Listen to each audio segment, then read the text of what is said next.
And we will now have our final Monster Energy NASCAR Cup Series press conference of the day with Ryan Blaney, driver of the number 12 PPG Ford for Team Penske. We'll open the floor up for questions. We'll start here with Justin and work our way around. Ryan Blaney, Justin Schuler with Speedway Media. First off, how's being an uncle treating you? Yeah, really well. I got a video this morning. He's laughing for the first time, so that was pretty cool. So that's been good. Yeah, he's just over 2 months now, so that part's pretty cool. Really happy for Emma and Kale, and I can't wait to see him again. But being the uncle is really cool. That's the first, grandchild or nephew that's come into the family on our side. So that part is pretty cool to watch him grow up. He came to Daytona and he wasn't even a month old, so they started him off pretty young, and he's going to be growing up around it a lot. So it's been really, really fun. All right, now getting to racing, you've led a lot of laps this year. Had a good run at Phoenix finally to capitalize on that good run through the other races. How is that going to carry over to the rest of these races, you feel? Yeah, hopefully it just keeps going. I mean, it was finally nice to get a finish where we've been running all year. We've run up towards the front at every racetrack this year, led laps, and the first 3 races, things have just happened towards the end of them, and our best finish before last week was like 23rd, and that really stunk because it didn't reflect where we've been running all year. So it was nice to finally have a good run at Phoenix. Pretty good all day, and it was a shame we couldn't hold on to it at the end. Just 2 tires were not enough for 60 laps to go or 50 to go, or whatever it was. So, but it was nice to finally run well, finish where we deserve, and hopefully that just keeps going. So we'll see. Questions for Ryan Blaney? Raise your hand. We will go a wireless microphone to you. Questions for Ryan Blaney? We'll go to Dustin and then to Bob. Dustin Long, NBC Sports. The pit road speed up for qualifying, how does that alter, change anything? And I don't think this is going to be exactly like Vegas, but how maddening can it be? Yeah, that'll be different, this pit road speed deal. Yeah, you won't be able to, haul butt off pit road if you're kind of way in the back. You're going to get penalized, so you're going to have to time it a little bit better. I think it'll be pretty close to Vegas. I mean, you saw practice today, and there were cars really close to each other. Other cars kind of spaced out a little bit, and everyone was kind of getting a gauge of how far back you can be to try to get a run at somebody. And especially a huge 2-mile racetrack like this, you're going to be able to have a lot of time kind of drafting up to the car in front of you. So you just have to see. Not a lot of cars there was only a handful of cars wide open the whole lap. So it's different than Vegas as far as that goes. Some cars were having to lift over in 3 and 4. So we'll see, but I feel like it'll be similar to there. But we might not be as close to each other, but you'll want to try to get a draft off of somebody to kind of help you along. So on pit road, because there's the pit road speeding, is it now everybody's jockeying for position to be in that last zone? So as you sit there, then you can fire off, and that becomes the key point. Yeah, that's going to be tough. We're really only allowed 2 lines on pit road. 2 lanes, and if everyone's there's only going to be 2, maybe 3 cars in that last zone. Everyone's going to be out of that. But I still think if you're in like the last 2 or 3 zones, you're not going to get up to speed in time to speed in a section maybe. But yeah, I think it'll be you have to be careful. If it comes down to the end of the session and everyone starts to go off pit road hard, if you're kind of way in the back and you're 5 sections from the end and trying to keep up with everybody, you might speed. So you're going to have to be conscious of that, but we'll see how it plays out. But I think it was the right thing to do. You can't just have cars hauling the mail down pit road, because that can cause a wreck. You almost saw a wreck at Vegas at the end of that one with cars coming from the back and really flying through there. But we'll see how it plays out. Go to Bob and then to Kathy. Bob Pockris, Fox Sports. Next week, Martinsville. Obviously, a lot of chatter after that race back in October. Have the rules changed there at all for the final laps after what we saw last October? The rules? No, that's just racing. I mean, that deal last year in the fall, obviously there was mixed views about it, and I didn't really have an opinion about it. I just because I wasn't a part of it, I don't really have a stern opinion about it. To me, it was just racing, and obviously you're going to have two sides of the story no matter whose side you're on. I can see, the 22 side of the story, and I can see the 78 why he was mad. So it just kind of goes both ways, whatever spot you're in. But I think those rules, yeah, you're going to be more aggressive towards the end of races no matter what it is. Whether you lay the bumper to somebody, you race more aggressively. That kind of, I think, applies at any racetrack, and it just comes into play at Martinsville because they're so close together and it's a heavy braking track. So, yeah, you might not do that at lap 100, move someone out of the way that hard. But at the end of the race, you got to do what you got to do to win the race. So, like I said, the opinions change on whoever side you're on for whoever either you're a fan of or what team you work for. So that it just kind of, no one's ever going to agree on something. There are always going to be mixed opinions, and that's just the way it is. So, Kathy? Kathy Brown, painting outside the box.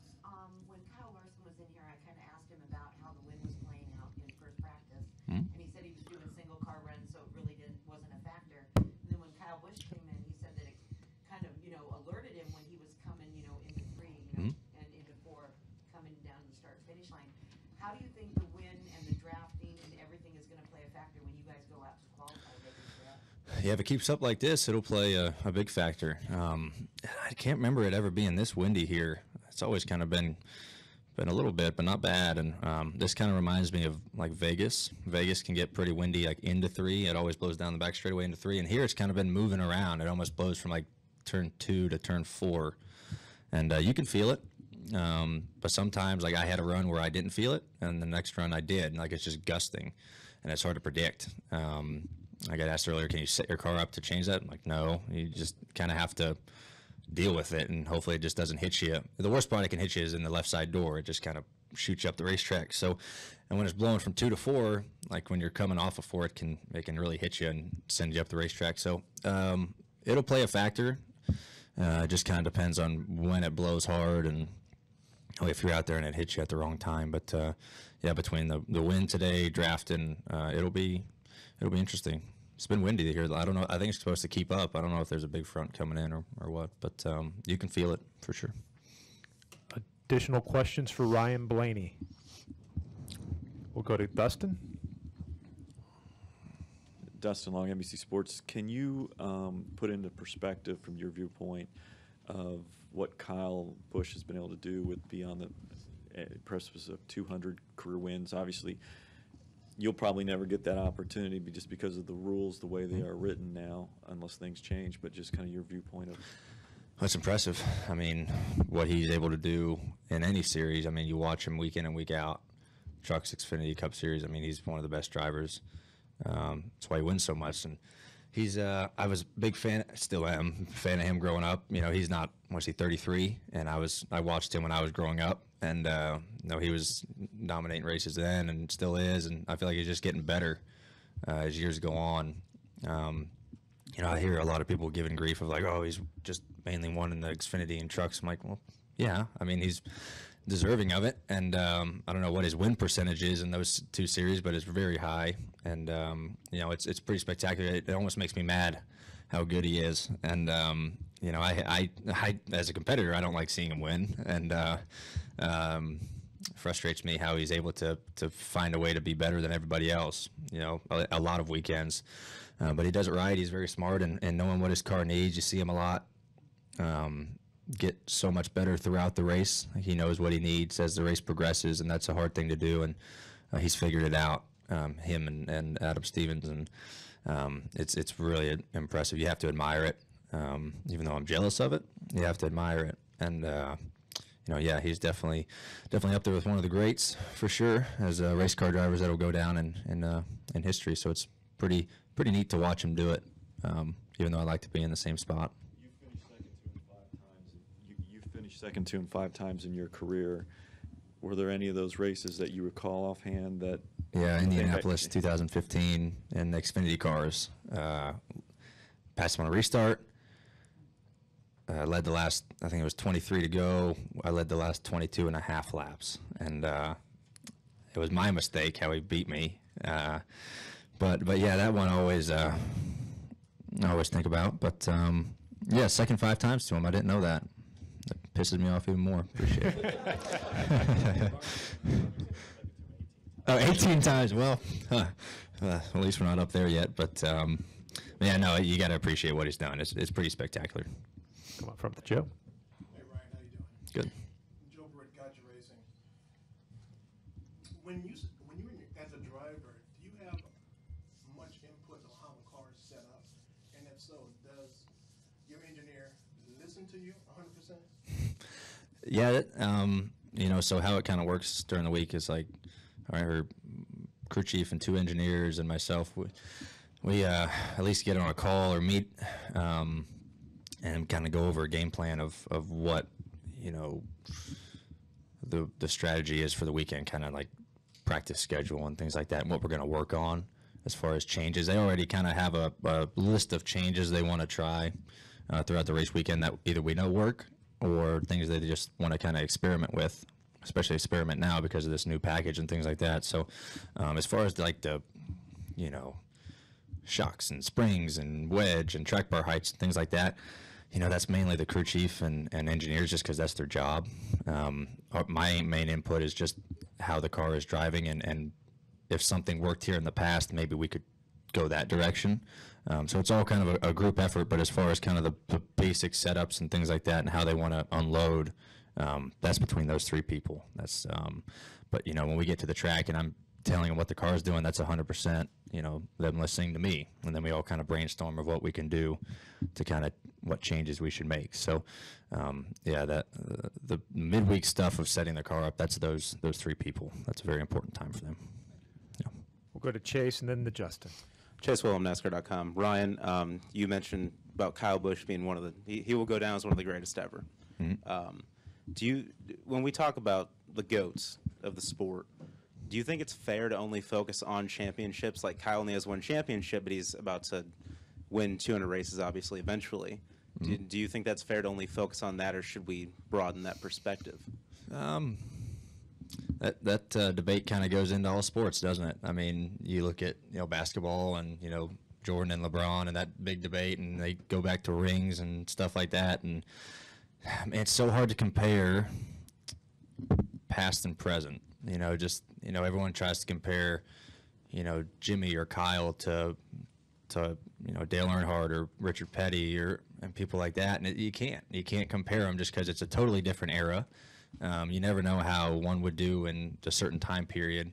That's a hard debate, and I think you just kind of look at the era that they're in, and you kind of compare them to the drivers that they've been up against. And as far as like the championships, I think you got to look at both. I mean, you got to look at the championships, wins, what they've done for the sport. I think all those 3 kind of go into it.